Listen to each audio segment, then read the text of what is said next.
हर किसी में अपनी अहमियत, अपनी ताकत और अपनी कमजोरी होती है।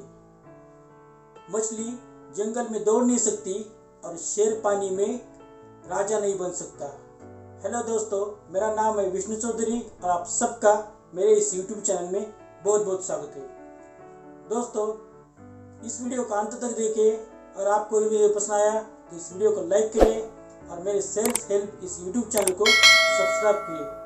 तो शुरू करते हैं आज का वीडियो। दोस्तों, ये उस दिनों की बात थी जब एक बच्चा अपने बूढ़े गुरुजी के पास जूडो कराटे की शिक्षा लेने के लिए पहुंच चुका था। गुरु ने देखा कि उस बच्चे को बायां हाथ नहीं है और उन्हें बड़ा आश्चर्य हुआ कि ये बच्चा क्यों जूडो कराटे सीखना चाहता है। उन्होंने पूछा कि तुम ये जूडो कराटे क्यों सीखना चाहते हो?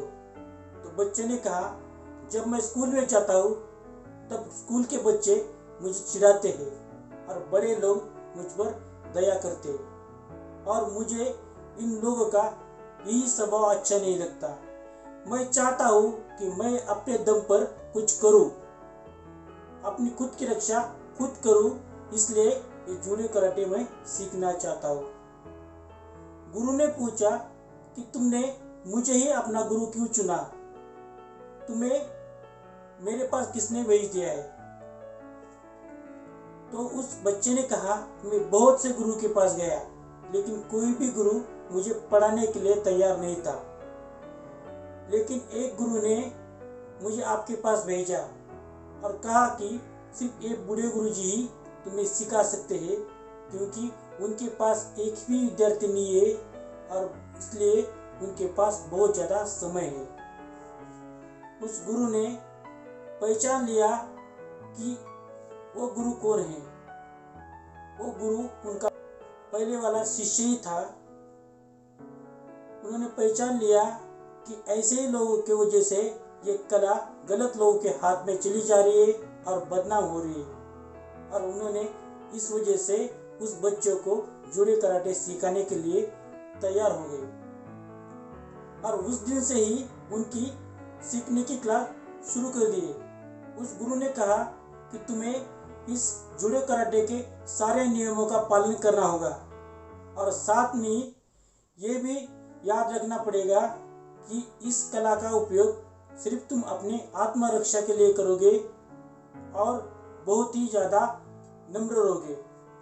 उस बच्चे ने अपने गुरु से वादा किया कि वो आपके बताए गए सारे नियमों का अच्छी तरह से पालन कर ले, और उस दिन से गुरु ने उसे जूडो कराटे सिखाना शुरू कर दिया। धीरे धीरे दिन बीतते चले गए और एक दिन मौका देखकर और गुरुजी का अच्छा मूड देखकर उस छात्र ने गुरु से पूछा कि जूडो कराटे में तो बहुत सारे मूव है, लेकिन आपने मुझे सिर्फ एक ही मूव क्यों सिखाया? गुरु ने कहा, यकीनन जूडो कराटे में बहुत सारे मूव है, लेकिन तुम्हारे लिए यही मूव बहुत बेहतर है और तुम इस मूव की ही प्रैक्टिस करते रहो। और उस दिन से उस छात्र ने जोरों से उस मूव की प्रैक्टिस करना शुरू कर दी। एक दिन जूडो कराटे एसोसिएशन ने एक टूर्नामेंट की आयोजन किया और उस टूर्नामेंट में ये बूढ़े गुरुजी भी अपने शिष्यों को लेकर चले गए। शुरू में उस छात्र ने बहुत सारे सामने जीत लिए। अब वो जीत कर अंतिम सामने में चला गया था, लेकिन उसने देखा कि अंतिम सामने में जो छात्र है वो छात्र जिस गुरु ने उसे इस बूढ़े गुरुजी के पास भेज दिया था उनका ही शिष्य है और वो उनसे बहुत ज़्यादा बलवान है, ताकतवान है और अनुभव में भी बहुत ज़्यादा श्रेष्ठ है। पंचों ने ये बात नोटिस की, आपस में चर्चा करके उन दोनों छात्रों को सामने बुलाया और कहा कि यह सामना मानवता और समानता की दृष्टि से योग्य नहीं है, इसलिए हम चाहते हैं कि आप दोनों आपस में चर्चा करें और एक दूसरे को विजेता और उपविजेता घोषित कर दे। जो बलवान शिष्य था उसने कहा, मुझे पूरा यकीन है कि ये सामना मैं ही जीतूंगा, इसलिए मुझे विजेता घोषित करे।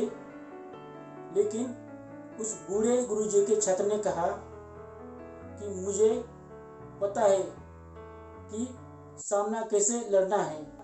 दान में दिया हुआ उपविजेता पद नहीं चाहिए, मैं लड़कर ही ये पुरस्कार प्राप्त कर लूंगा।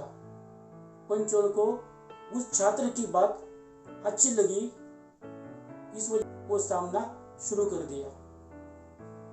बलवान शिष्य ने तरह तरह के मुंह से उस छात्र को हराने की बहुत कोशिश की, लेकिन एक समय ऐसा आया कि उस छात्र ने एक बहुत ही जबरदस्त किक उस बलवान शिष्य को लगा दी और एक ही किक से वो नीचे गिर गया।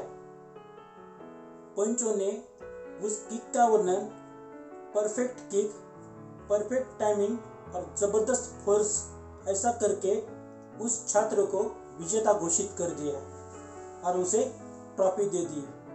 उस छात्र ने उस ट्रॉफी को अपने गुरु के चरणों में रख दिया और एक सवाल पूछा, गुरुजी, वो छात्र मुझसे बहुत ज्यादा बलवान था, बहुत ज्यादा ताकतवर था, उसे दोनों हाथ थे और वो अनुभव से ही मुझसे ज्यादा अच्छा था, फिर भी मैं ये सामना कैसे जीत लिया? गुरु ने कहा, उसके दो कारण हैं। पहला कारण ये है, तुमने मेरे द्वारा दिए हुए सभी आज्ञा का अच्छी तरह से पालन किया। मैंने तुम्हें जो मुंह सिखाए थे उस मुंह की बहुत अच्छी तरह से प्रैक्टिस कर ली, जिसके वजह से उस मुंह में तुम परफेक्ट हो गए, उसमें तुमने महारत हासिल कर दी, जिसकी वजह से तुम जीत चुके। और दूसरा कारण था, हर मुंह का एक तोड़ होता है और इस मुंह का भी एक तोड़ था, और वो तोड़ ये था कि इस मुंह में सामने वाले प्रतिस्पर्धी की बायां हाथ पकड़ना पड़ता है, तब जाकर यह मुंह बेअसर होता है। लेकिन तुम्हें तो बायां हाथ नहीं था, जिसके वजह से वो बलवान होकर भी तुम्हारे इस मुंह को रोक नहीं पाया और हार गया। उस छात्र ने अपना सिर बूढ़े गुरुजी के चरणों में रख दिया और कहा कि आपके द्वारा दिए हुए शिक्षा के वजह से ही मैं ये सामना जीत चुका। दोस्तों, हम सब में कमजोरी होती है और हम सब में ताकत होती है, लेकिन हम कमजोरी को जब ताकत बनाते हैं तो दुनिया की कोई भी ताकत हमें आगे बढ़ने से रोक नहीं सकती। तो दोस्तों, आप भी ऐसी कमजोरी को ढूंढिए जो आपको आगे बढ़ने से रोकती है, और उस कमजोरी को ही आप अपनी ताकत बना दीजिए। फिर देखिए, दुनिया में आपको कोई भी रोक नहीं सकेगा।